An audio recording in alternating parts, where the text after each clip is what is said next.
कई जन्मों तक साधन करने से जो उपलब्धि नहीं होगी, कई जन्मों तक, वह उपलब्धि एक ही जन्म में, अत्यल्प समय में जिस निष्ठा से सेवा करनी चाहिए उस निष्ठा से सेवा करो, वो एक ही जन्म में प्राप्त हो जाएगा।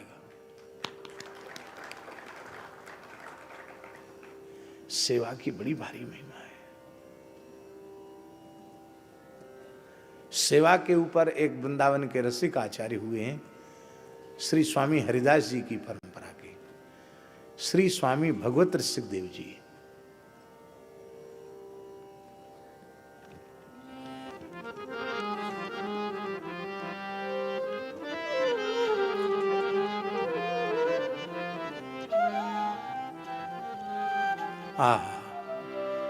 श्री स्वामी भगवत रसिक देव जी महाराज वे कह रहे हैं, सेवा का स्वरूप क्या है।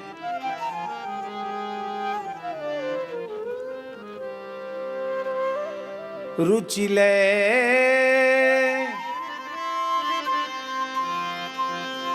शुचि सेवा करे,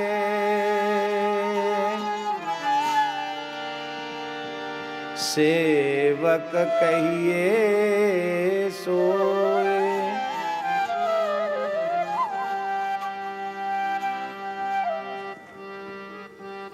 रुचि ले शुचि सेवा करे, सेवक कहिए सोए।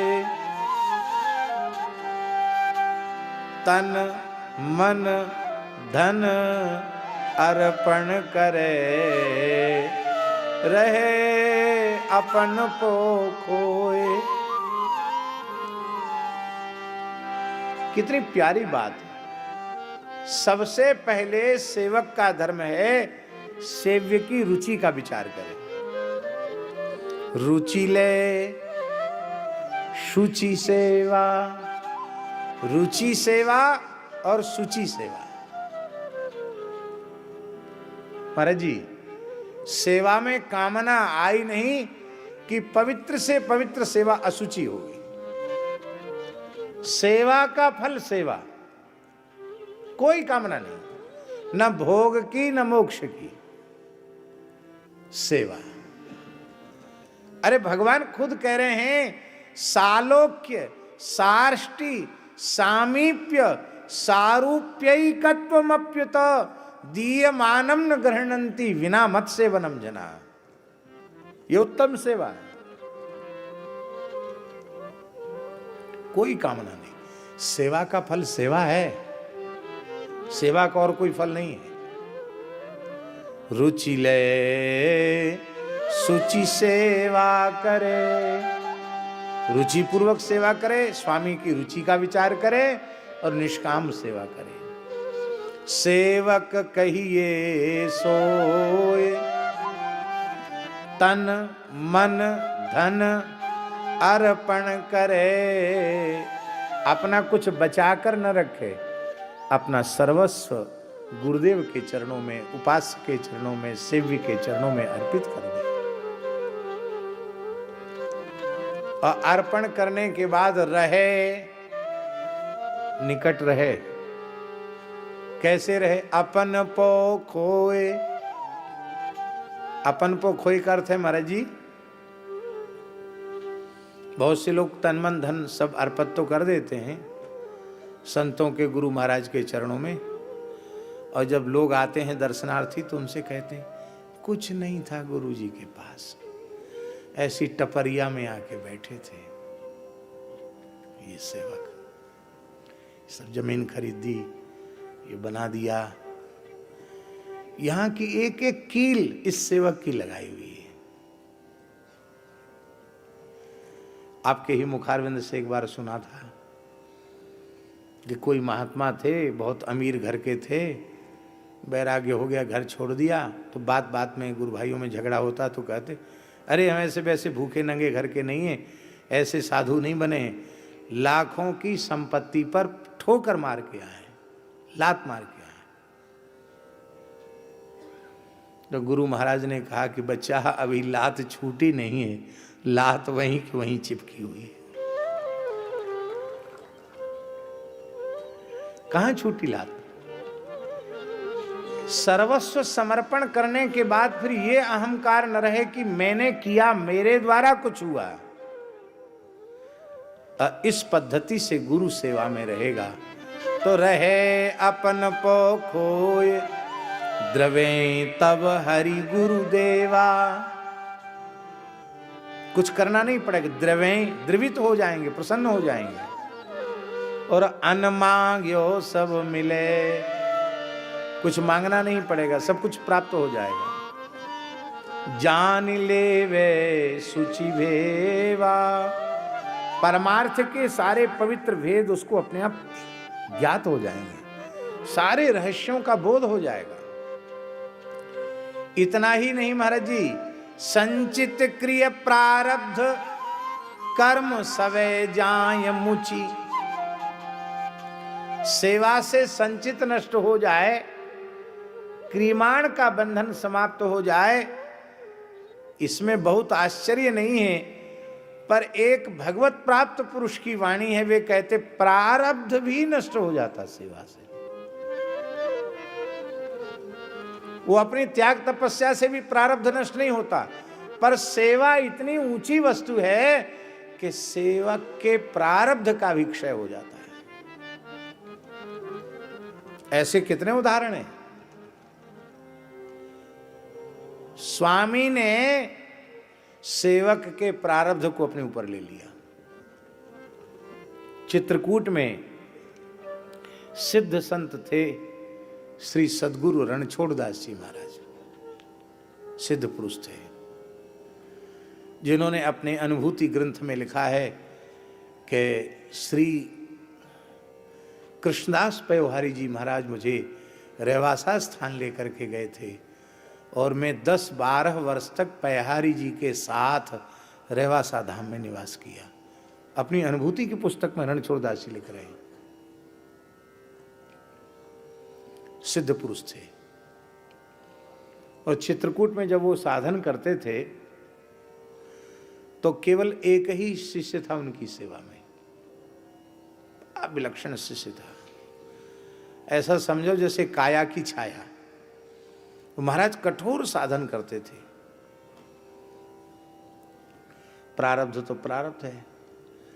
वो शिष्य को पहले कफ खांसी बनी और फिर दमा हो गया, श्वास हो गया। अब इतना भारी श्वास उखड़ गया, आप कल्पना कीजिए, आज से लगभग 80-90 वर्ष पुरानी बात होगी। उस समय की कल्पना कीजिए कि उस समय चित्रकूट में क्या स्थिति होगी। औषधि के नाम पर कुछ, न कोई चिकित्सक न कोई दवा। अब वो बेचारा चेला, उसकी तो हालत ये हो गई कि चल न सके, इतना श्वास फूले, उसका दम भराया। तो गुरु महाराज अपना साधन कम करके उसका ध्यान रखने लगे। रो रहा था, बोले आज हम कुछ नहीं खाएंगे पिएंगे नहीं, हम तो अनशन करके प्राण त्याग देंगे। तो श्री रणछोड़दास जी ने कहा क्यों बच्चा, क्यों? बोले हम तो इसीलिए, हमारा और कोई भजन साधन नहीं, हम तो इसीलिए श्री चरणों में आए थे कि हम अहरनिश सेवा करेंगे, पर हमारे शरीर का ऐसा पाप उदय हो गया कि अब आपको हमारी सेवा करनी पड़ रही है, तो मैं जीवित क्यों रहूंगा? तो वो मुस्कुराए, बोले वैसे तो बच्चा थोड़े दिन की बात है और भोग लो, ठीक हो जाएगा, क्योंकि भोग से ही कर्म का क्षय होता है। लेकिन यदि इतनी व्याकुलता है तो ठीक है, तुम ठीक हो गए, समझ लो ठीक हो गए, अब करो सेवा। और महाराज को बस थोड़ा ज्वर आया और फिर ऐसा दमा, श्वास लेना मुश्किल। और महाराज जी बताते रहे ये दवाई करो, ये करो, तो करो। बोले चलो, तुमने नहीं भोगा, तुम्हारा हमने भोग लिया।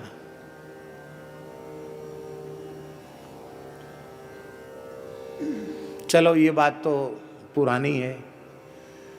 एक घटना मेरे नेत्रों के सामने घटी हुई घटना। खाक चौक में पूज्य गुरुदेव पहाड़ी बाबा, जिनका हम पावन स्मरण अनेक प्रसंगों में करते हैं, बड़ी अद्भुत रहनी थी उनकी।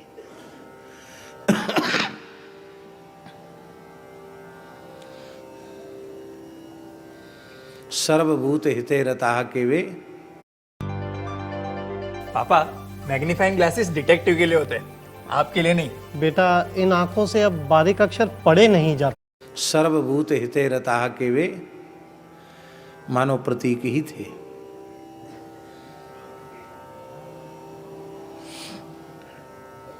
तो वृद्ध शरीर तो था ही, तो खांसी का सिरप ले रहे थे। उसी समय बंदर खांसा, नीम के ऊपर बैठा हुआ बंदर खांसा। अच्छा बच्चा, तुमको भी खांसी हो गई, जुकाम हो गए? अरे छींक भी आ गई, छींक जुकाम भी हो गए। हाँ बच्चा, बहुत बढ़िया दवाई है, गीता डॉक्टरनी दे के गई है। अरे बच्चा, बहुत बढ़िया दवाई है। बंदर आया, पेड़ से उतर के पास बैठ गया। दवाई चाटोगे? बंदर कहता तो अच्छा, तबीयत ठीक है? आंखों देखी घटना महाराज जी। तो बंदर ने हाथ ऐसे बढ़ा दिया, महाराज जी ने ऐसी कलाई पकड़ी। अरे राम राम राम, ओहो, हे भगवान, हे भगवान, हे गोविंद, हे गोपाल, अरे राम राम राम, इसको तो बहुत तेज बुखार है। अरे राम राम, इसको तो बहुत तेज बुखार है। ओहो हो, बहुत तेज बुखार है। इस बेचारे को कौन दवाई देगा? इसका कौन इलाज करेगा? ले बच्चा, बुखार की दवा तो मेरे पास नहीं है, खांसी की दवा है। ए मुंह खोल। बच्चे बंदर ने मुंह खोल दिया तो उंगली से जीभ पर खांसी की दवाई चटाई। तांबे की एक लुटिया रहती थी, उससे अपने हाथ धो लिए और थोड़ी देर में कांपने लग गए। बोले बच्चा, हमको भीतर ले चलो, कोठरी में ले चलो। कंबल ओढ़ लिया, भीतर गए। तेज बुखार, केवल 10 मिनट में तेज बुखार।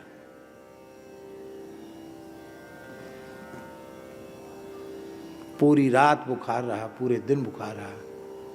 बुखार आने पर वो फलाहार छोड़ देते थे, केवल गर्म जल पीते थे, लंघन करके ठीक कर लेते थे अपने ज्वर को।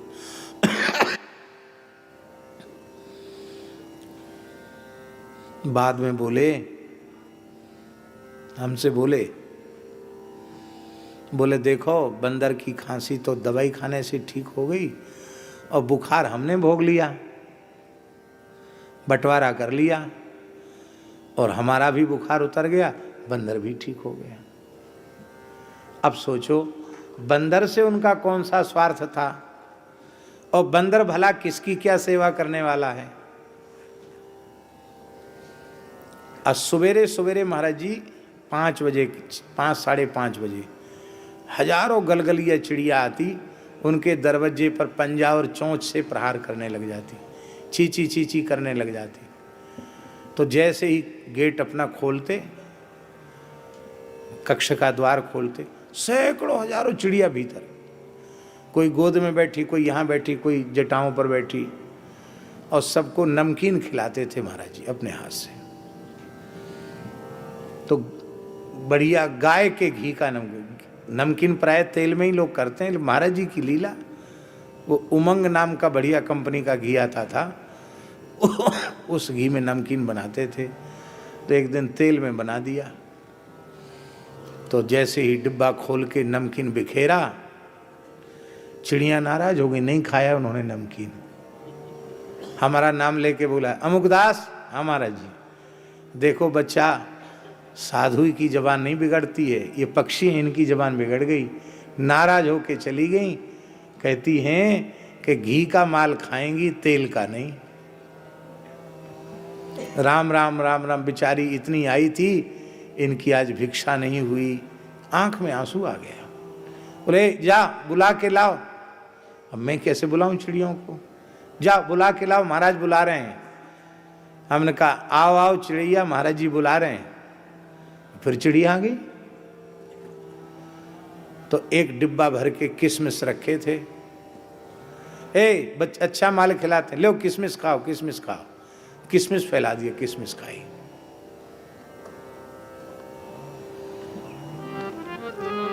ये कितने लोगों की व्याधि को हमने देखा महाराज जी, ऐसे सहज दया करके अपने ऊपर ले लेते थे। यद्यपि ये हम बहुत उत्तम नहीं मानते हैं कि हम अपनी आधी व्याधि अपने पूज्य जनों को दे दें। इसलिए मेरी तो प्रार्थना ये है कि अपने पूज्य जनों की सेवा ही, निष्काम सेवा ही करनी चाहिए। उनके सामने अपनी आधी व्याधि का रोना रो करके उनके साधन में विक्षेप करना अथवा अपनी व्याधि उनको देना, ये मेरे विचार से तो बहुत अच्छी बात नहीं है। पर ऐसा होता है, करुणा अधिक होने के कारण ऐसा होता है। संचित क्रिय प्रारब्ध कर्म सवै जाएं मुचि, सब कर्म छोड़ के चले जाते, कर्म बंधन से मुक्त हो जाता है। माई मेरे श्याम